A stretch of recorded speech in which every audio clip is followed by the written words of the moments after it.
Peas, yes please. I'm in this lovely field of peas. Thanks again to John Barnett for having me here. Very much hoping your gas banger over my shoulder doesn't go off while I'm recording this, because you will see me jump very high indeed. Okay, peas, look at these. What a plant, what a crop. As we all learnt in school, peas and beans and their pulse cousins, their leguminous cousins, are very important at fixing nitrogen in soils. Now, it's not actually the plant themselves that do it. What they do, and you can't see them yet in these tiny baby plants, they develop these little structures on their roots called nodules, and in those nodules sit bacteria that have the ability to capture this atmospheric nitrogen and transform it into a form that plants can use, and indeed that will reside in the soil and give next year's crop a bit of a kickstart. And I've been thinking about that following a conversation with Roger Vickers from PGRO. PGRO is going to be launching the new Pulse Performance Network at Cereals this year in June. So the Pulse Performance Network is the successor to YEN, the Yield Enhancement Network, that's all about helping farmers deploy best practice, new research to really enhance the performance of the crop and get the very best out of it. So if you're going to be at Cereals, you'll learn all about it there at its launch. And if you are going to be and you haven't booked your hotel yet and you need one, can I suggest you do it quite quickly, because I've been trying all week to find somewhere and I'm staying miles away. Anyway, okay, on to our members. Well, happy anniversary, Abacus Bio. 25 years in the industry, and a celebration of that milestone this week up in Scotland. Abacus Bio is really all about bringing together genetics and economics and farming, helping to embed genetic decisions, trait identification, genetic selection into the business of farming for livestock and for plants. So Abacus Bio, congratulations, Tim and team, what a lovely milestone. We're very pleased for you. And now, talking of other members who we've been working with this week, it's been interesting that the sort of selection that we've been talking to this week really reflects the diversity across our network.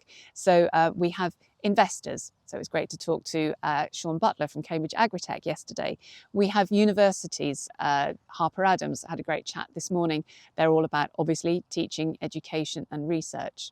Tech development had a catch up today with Glaya. Glaya, I think, we're in the startup showcase. When was it, David? Was it 2017, 18? Anyway, Glaya has developed this sugar dots technology that helps enhance and increase photosynthesis and hence yield.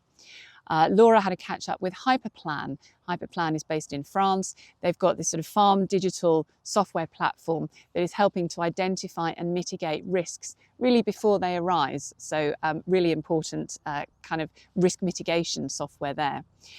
ADAS, lovely to see ADAS today.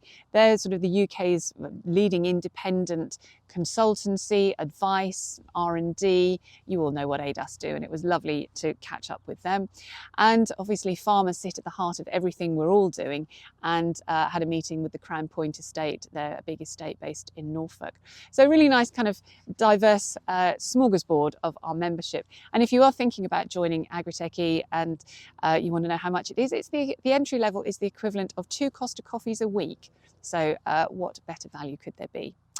Okay, and the other big ticket thing this week has been there's been a delegation from St. Louis, Missouri in the UK to celebrate and showcase the inaugural flight that British Airways has now started that's direct from St. Louis to London. Golly, why couldn't that have been there a couple of months ago when we were all over there? But anyway, it's here now, and the delegation has been over. Having lots of business meetings, because obviously it's going to be so much easier to do business and undertake research collaborations now that the logistics are simpler. So the delegation, I know, went to the Norwich Research Park yesterday and had a very good set of meetings with the team there. And then in the afternoon we're at Niab, and I was on a panel with Elizabeth Stockdale from Niab, Giles Oldroyd, latterly of this parish, who is now the president of the Donald Danforth Plant Science Centre in Missouri, and also Bianca Forte from SugaROx.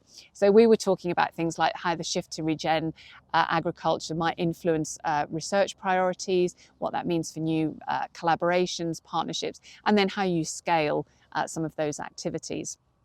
So, and just on SugaROx, actually, SugaROx was selected, we nominated them, to be part of this big H.A.R.V.E.S.T program that is being run by the Yield Lab Institute in St. Louis. And as a result, they've now got an opportunity to undertake some research trials and collaborations in North Carolina.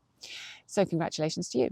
So that was lovely to see everybody, and a nice dinner last night, and lots of celebrations about sort of two ecosystems coming together around agri-tech and plant science. Okay, that'll do. Have a great weekend. Gas banger didn't go off. See you next week.